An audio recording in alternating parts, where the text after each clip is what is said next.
World Affairs Roundup next on International Focus. The Institute of World Affairs at UWM and Milwaukee Public Television present International Focus, a global magazine linking Wisconsin and the world.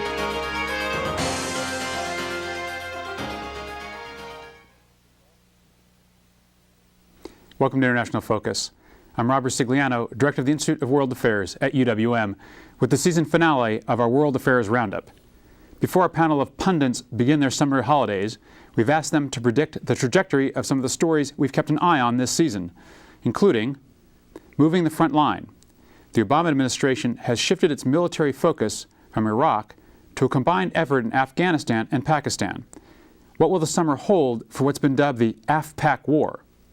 The return of the honest broker. In his address to the Muslim world, President Obama devoted considerable time to the Palestinian-Israeli peace process. Arab analysts noted a more even-handed tone, while many Israelis worried the speech signaled waning support for the Jewish state. Will Obama's high-profile engagement pay off? Tehran tremors. Opponents of Iran's hardline president took to the streets in unusually large numbers ahead of national elections there. Some observers suggest Iran's diplomatic isolation and economic woes, combined with a new tone from the U.S. administration, have set the stage for change. Will Obama's use of soft power threaten the status quo in Tehran? Dealing with dear leader. Missile tests, an ongoing nuclear program, and the arrest of 2 American journalists have once again brought North Korea to the top of the foreign policy agenda. Is Pyongyang just seeking attention, or is the embattled regime embarking on a dangerous new policy? Here to see us through the summer with a final serving of prescient prognostication are John Katzka, a retired U.S. Foreign Service officer who has conducted public diplomacy for the Department of State on 4 continents. Ann Hamilton, political scientist and coordinator of international studies at UW-Whitewater, who also served in the U.S. Foreign Service. And Robert Kraig, author of a number of articles and books dealing with the history and politics of American foreign policy. He currently serves as Director of Program for Citizen Action of Wisconsin. Well, welcome back. So we're going to put you to work one more time before the summer break. And John, I maybe want to start with you with Afghanistan and Pakistan. And both of these stories have seen lots of developments recently. With Pakistan, we've had the military offensive into the Swat Valley against the Taliban. In Afghanistan, we have elections coming up. We have a new U.S. commander coming into the region. How do you see how those twin stories are going to unfold? Well, when you gave us this particular assignment, I came up with some questions to myself. First question was, as we move troops out of Iraq into Afghanistan, what does that do to the process in Iraq? And there is concern that the surge did achieve somewhat of a reduction in the amount of violence there, but it has not been a political solution, and that hangs and will have to be addressed. The second question I asked was, if we have more troops there, what does this mean? I mean, there is an increasing concern, and in fact, Petraeus talked to it just this week about the fact that every civilian casualty in Afghanistan is a loss, is a heavy loss for us because it undermines our credibility there. We were at 31,000 at the end of 2008. We're shooting for 68,000 by this fall. Where do we put these troops? They already talked about the fact that they're not going to be doing this the way they did it in Iraq. They're going to not embed these people into the communities because there are really no place to put them. So they're going to be at strategic locations around the countryside. Whether or not this can be helpful in terms of prosecuting the next phase of the Afghan war remains to be seen. The next question I ask is, what does this relate to Pakistan and the Pakistan Army's battles with the Taliban and Al-Qaeda in the Northwest Territories? And I guess I came up with some more questions, because does this then take away some of the pressure for what's going on in Afghanistan? Does this then move Pakistan government further into a confrontation with the more fundamentalist, more radical parts of their society? And the last thing is then for the Pakistanis is, how does this affect their relationship with India? And quite frankly, strategically, India is a much greater threat to them as they perceive it than is the Afghan or the Taliban. Good question, John, although I'm a little uncomfortable with you starting to ask questions. That's my job. And so John sort of shifted us in from Afghanistan into Pakistan, and I'm wondering what do you see as the longevity of this military campaign politically? Is it going to be dangerous for the government to do militarily? Is it likely to be successful? How do you see those developments? You're talking about the Pakistani government campaign. Well, I think that it's changed the dynamic, obviously, in the region because they resisted doing this for a very long time. You've got a tremendous humanitarian problem that's much greater than before, and I think that this also brings into question the whole U.S. role because the United States has been very committed to, in the new Obama administration policy, to dealing with the humanitarian issue, dealing with issues of economic development and the like. And so the fact that there have been so many people fleeing the Swat Valley creates this humanitarian crisis, and the amount that the U.S. has pledged doesn't come close to what the UN has said is necessary. So that has made the situation all the more critical, although it has shifted the dynamic because the United States had been pressuring the Pakistanis for a long time to address this issue and not continue to support the Taliban. So it's a difficult situation. Robert, is all this movement in the region? I mean, some might say, hey, these are changes that need to happen, and they're optimistic about the future. Others are saying, hey, this is the wheels are coming off, and this is too much change. And are you concerned about what's happening? I'm very concerned about what's happening. I think the overall reframing of the policy is very good. The new AFPAC strategy, the idea that we would not just have a military approach, that we'd be concerned about economic development, about soft power at the same time, and the idea General Jones, the National Security Advisor, has made very clear that if we make enemies with the population, then we lose. I agree with all of that. The problem is some of the policy may actually lead to that.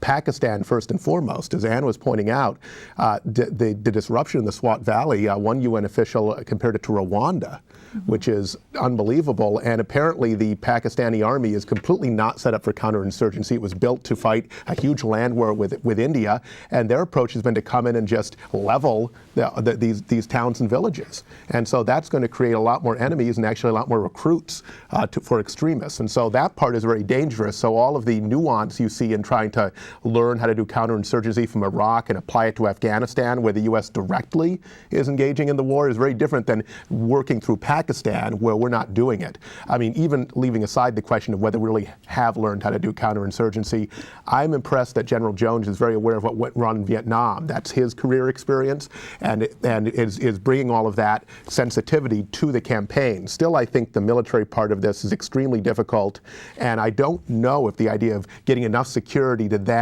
have economic development, then give the population a stake in something other than extremism, whether that dance can work. It's extremely complicated. In addition, Europe is beginning to pull back on its commitment to Afghanistan.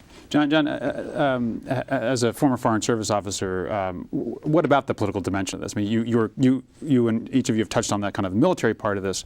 How do you see the future of the diplomatic and the political fronts?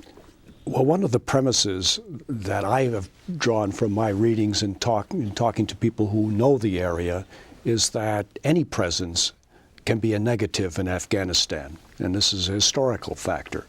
So that as we raise this, we also have to be very careful about how we find our way to get out of it.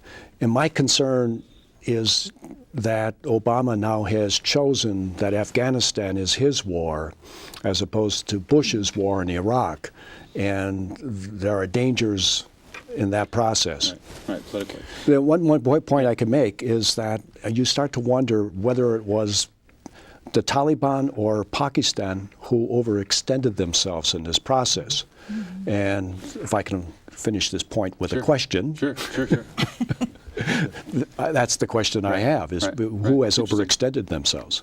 And I want to shift on to the Middle East and the Israel-Palestine conflict. And to what extent do you think Obama's tone, he tried to be tough but even-handed on both the Palestinians and the Israelis, is likely to touch off a different kind of maybe more effective peace process, or are we still a ways away from seeing any movement on that front?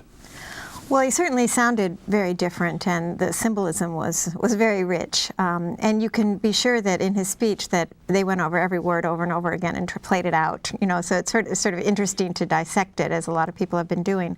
And I think that there is a shift in the U.S. administration, and you can tell this not only by what Obama said, but also by the reaction in the Israeli press and Israeli domestic dismay over what this could signify, especially with respect to the settlements and whether the U.S. is still a close ally. I think that Obama he's come out, as you said, tough on both sides. I think he's investing a lot of his political capital. He's put a lot of good people in place. So, but ultimately there are a lot of domestic issues. There are domestic issues in Israel. There are domestic issues in the Palestinian community, and those will be difficult to deal with. Yes, so Robert, how do you see, what options does the president have? I mean, there was a lot of people whose main criticism of the talk was not really criticism so much as saying, hey, great words, we need to see actions. Are they going to be able to follow this up with actions? Well, that's the question. Great rhetoric can create an opportunity for action. And I think he has done that. He has created more opportunity than it was before. It's almost more opportunity among broader opinion in the region than there is among the actors in charge right now. The biggest problem is Netanyahu's policy, which is hard to imagine him being and his coalition moving towards a real peace settlement, and Hamas, which is, if anything, growing stronger. So he's created this great opportunity, but how do you move those actors? And he certainly put a jolt into Israel by taking the position he did, without creating any major backlash in the United States, as far as the strong support for Israel within the United States, which is a brilliant thing to pull off. But can this create enough space and leverage to actually get a process going? Very unclear, because the actors are so irreconcilable here. But the speech has created more opportunity, and now they have to see what they can bring home with that. John, Ann mentioned internal issues. And I'm wondering if well, and I was wondering whether she was talking about in the United States or over in I Israel. was talking about in Israel and Palestine. I would hate to pour cold water on this speech. I thought it was a very good speech. I think it said the right things. I think he picked the right topic, the settlements, because he really didn't break ground with previous administrations' positions on the settlements. The thing is that we've never followed through on that issue, and that still remains to be seen whether or not we will. We have not heard yet from the American Jewish community about this. My understanding is that they are also ambivalent on the issue of the settlements. The question will become, what is the next phase in this? To become an honest broker, you have to be honest broker across the range of issues, not just on one that's comfortable to you. So I'm not sure we're there yet. And we've got a minute or so before the break, and I'm wondering if you can comment a little bit on the relationship between Prime Minister Netanyahu and Obama, and are they locked horns now over settlements, and an issue that Netanyahu seems to have taken a pretty hard line on, and Obama seemed to have taken a pretty hard line on? Well, it seems like it's intractable, but some people say that you need people far to the right who are very strong in their positions, because they're the only ones who can make concessions. So, again, we'll have to see how this plays itself out. A lot of people have noted that the policies that Obama is advocating look closer to the former foreign minister who lost the election, but by very little, not the election, but in terms of setting up the government. And so I don't think it's impossible, but I think that clearly a difficult personality to deal with. We should note that Netanyahu is going to be making a policy speech on Sunday on this particular topic, so we'll know more then. Great. Well, it's time for our break. To our viewers, we'll be back in just a moment on International Focus. The Institute of World Affairs presents our community with a range of public programs relating to global issues, U.S. foreign policy, and the world economy. For more information about the Institute of World Affairs, call 414-229-3220 or visit our website at www.iwa.uwm.edu.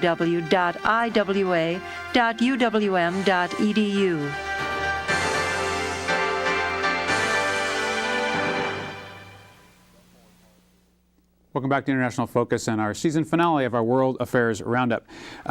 We've got John Katzka, Ann Hamilton, and Robert Kraig here. Robert, I want to start with you with another difficult issue, which is the happenings of political developments in Iran. And I'll preface this by saying, as of our taping, the election results are not known, but there has been a pretty impressive demonstration of opposition to President Ahmadinejad already, and a pretty impressive showing for Mousavi, the main opposition candidate. What do you see about what's happened? How do you take stock of what's already happened in Iran? Right, and this is the most difficult question because we don't know the result. Right. But I think something's happened, whatever the result. Right. And so you've had an unprecedented, broad public election process with massive public turnout, people in the hundreds of thousands in green emblems of Mousavi throughout the streets of Tehran, and apparently record turnout based on the early reports that we're getting at the taping. And so you have an expansion of civil society and a lot of grievances that haven't been able to be expressed within the structure of the Islamic Republic coming out within this approved structure of the election.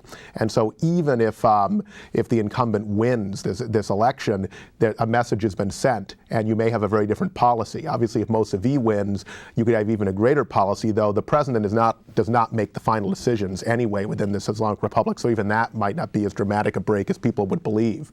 And this creates a huge opportunity for the Obama administration, because if Iran was to come back towards a more diplomatic approach and try to work towards things such as helping with Afghanistan and helping even better with the Palestinian-Israeli conflict and not actually supporting extremists who are trying to undermine peace there, that would be tremendous. And also there's the whole question of the nuclear program in Iran. So this could be a very important moment. The fact that you have a new American president who wants to be more constructivist, wants to create a new relationship, actually creates much more of an opportunity than it would have been if this had happened a year ago. And so I think that there's a huge opportunity, but there's still a huge amount of uncertainty as to how this will play out.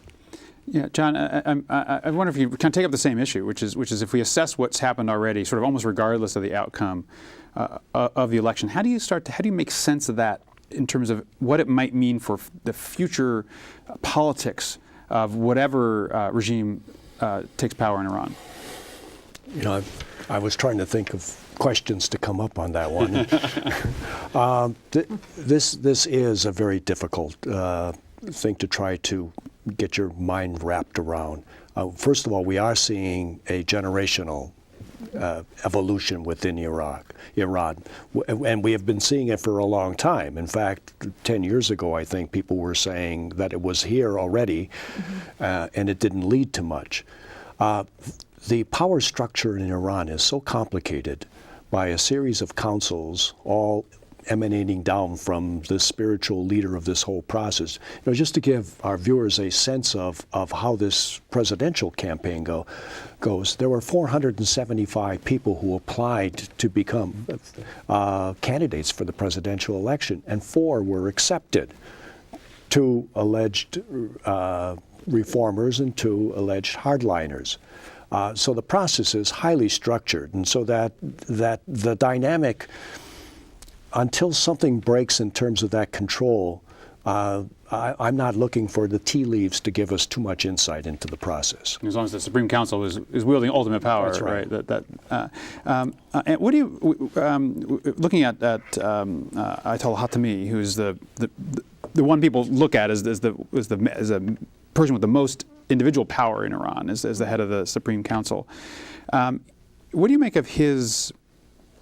Not lack of, he hasn't campaigned against Ahmadinejad, but that was their preferred candidate in the last election, and they haven't come out strongly for him in this election.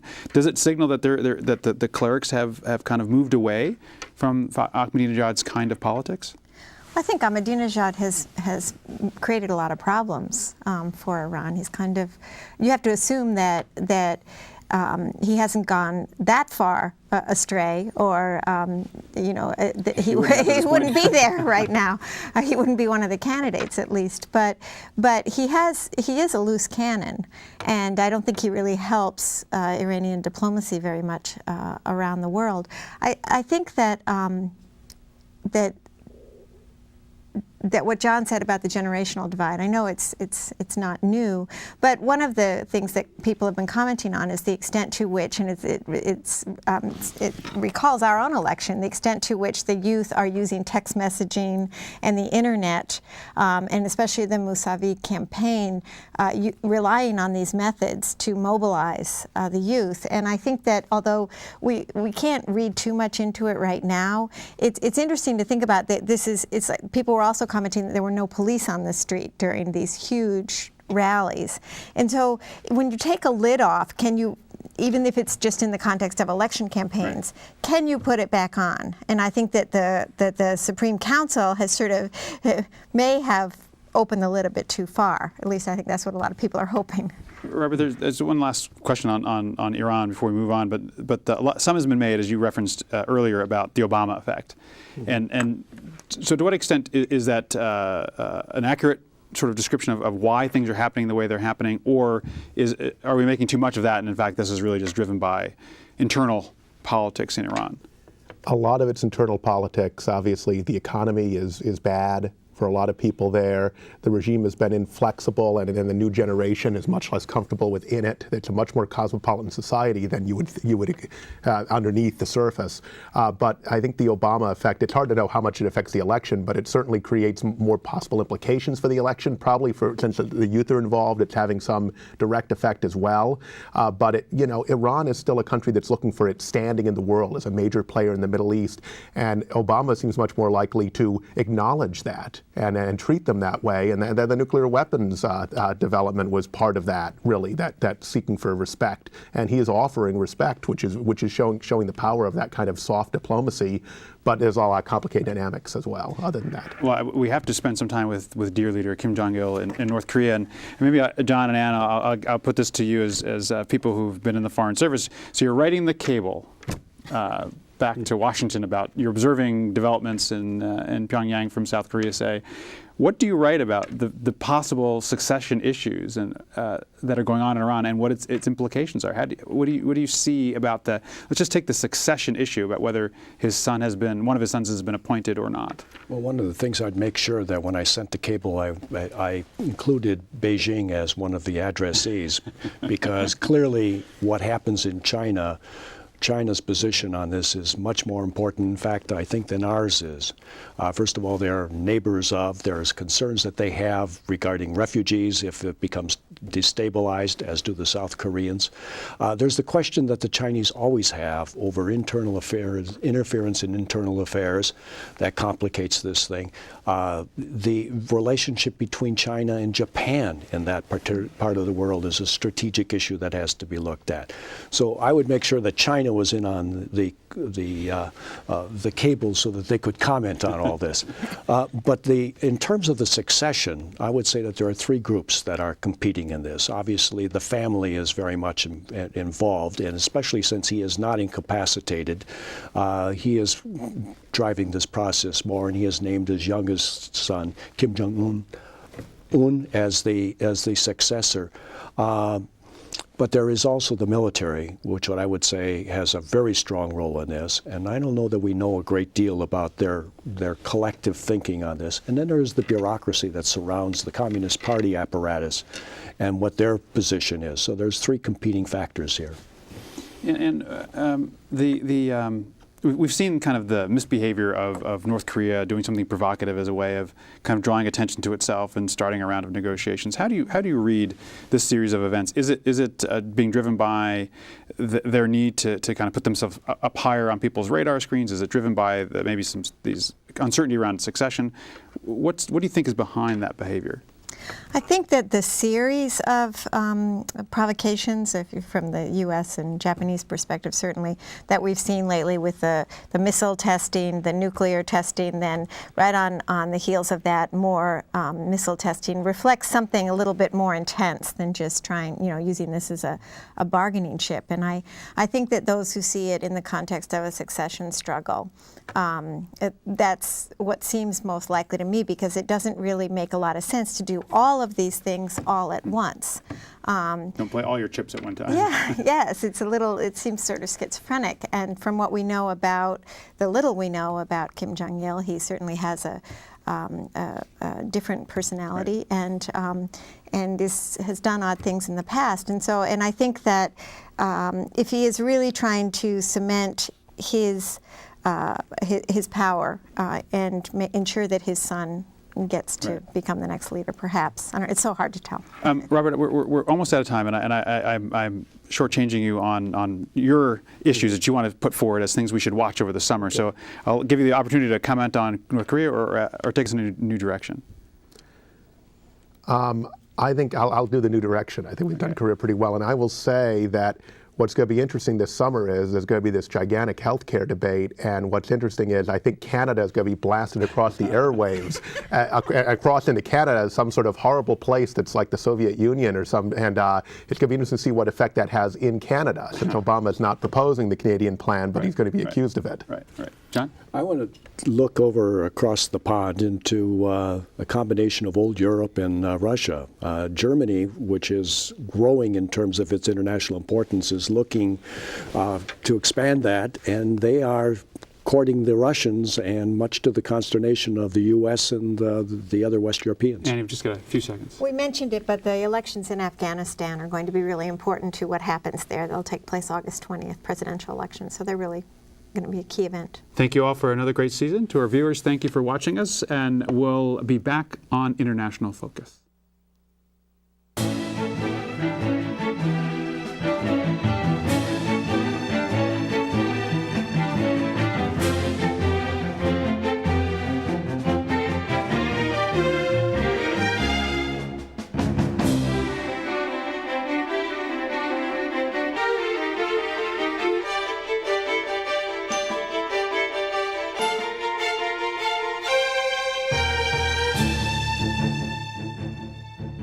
For information about the Institute of World Affairs and its many programs, or to become a member of the Institute, call 414-229-3220 or visit us at our website,